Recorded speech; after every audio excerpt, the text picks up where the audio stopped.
விஜய் எப்படி பாக்குறீங்க மேம்? எல்லாருமே அரசியல்ல வர்றவங்க எல்லாருமே போராடி தான் வரணும்.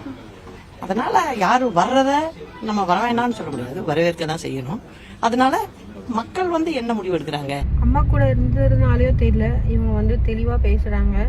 ஸோ ஒருத்தவங்க அரசியலுக்கு வர்றதை அவங்க எதிர்க்கல, வரட்டும், எல்லாருக்கும் வாய்ப்பு கிடைக்கணும் அப்படின்னு நினைக்கிறாங்க. ஸோ அப்படிதான் நினைக்கணும். எனக்கு தெரிஞ்சு நமக்கு போட்டி போடுறாங்களா அவங்கள நம்ம தேவையில்லாத பேசாம, ஓகே அவங்களுக்கும் நிறைய பேர் என்ன சொல்றாங்கன்னா, டிஎம்கேல ஊர்னவங்க அவங்களே தான் ஆட்சியில் இருந்தவங்க, அவங்களே தான் வரணும் அப்படின்றாங்க.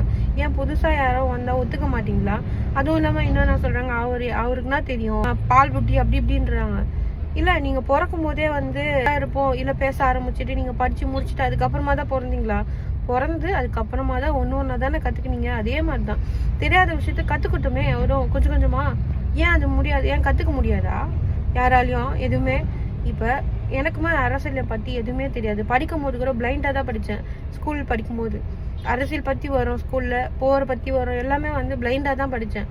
ஆனா ஒரு ஸ்டேஜ் வரும்போது இது புரியுது, இது இப்படிதான் அப்படிதான் அப்படின்ட்டு புரியுதல் வந்ததுனால கொஞ்சமாவது மெச்சூர்டா இருக்க முடியுது.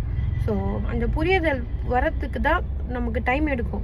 அதே மாதிரிதான் விஜய்க்கும். இப்போ வேணா அவர் குழந்தை பால் புட்டி அப்படி இருக்கலாம், ஆனா அவர் ஜெயிச்சிட்டாரு. அவர் இப்ப நிறைய கத்துருந்துருப்பாரு. ஸ்டார்டிங்ல வேணா தெரியாம இருக்கலாம், இப்போ அவருக்கு நிறைய தெரிஞ்சிருக்கும். ஸோ யாரா இருந்தாலும் வந்தா வரட்டும். நான் உங்களுக்கு ஜெயிக்கணும் கான்ஃபிடென்ட் இருந்தா யார் வரனாலும் வரலாம். ஸோ உங்களுக்கு கான்ஃபிடென்ட் இல்லைன்னா இப்படிதான் அடுத்தவங்க பத்தி தப்பா பேசுறது, ஏதோ பண்றது, அதெல்லாம் பண்ணிட்டு இருப்பீங்க.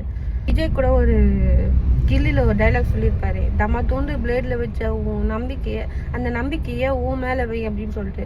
ஸோ அதே கான்செப்ட் தான். நம்பிக்கைய உங்க மேல வைங்க. நீங்க வரணும், உங்களுக்கு நம்பிக்கை இருந்துச்சுன்னா கண்டிப்பா நீங்க தான் வருவீங்க. ஸோ யார் வேணாலும் வாங்க, மக்களுக்கு நல்லது பண்ணுங்க, போதும், உங்களை ஏத்துப்பாங்க. அப்படி இல்லை விஜயும் சப்போஸ் இந்த மாதிரி தான் இருக்காரு அப்படின்னா கண்டிப்பா கேள்வி கேட்போம்.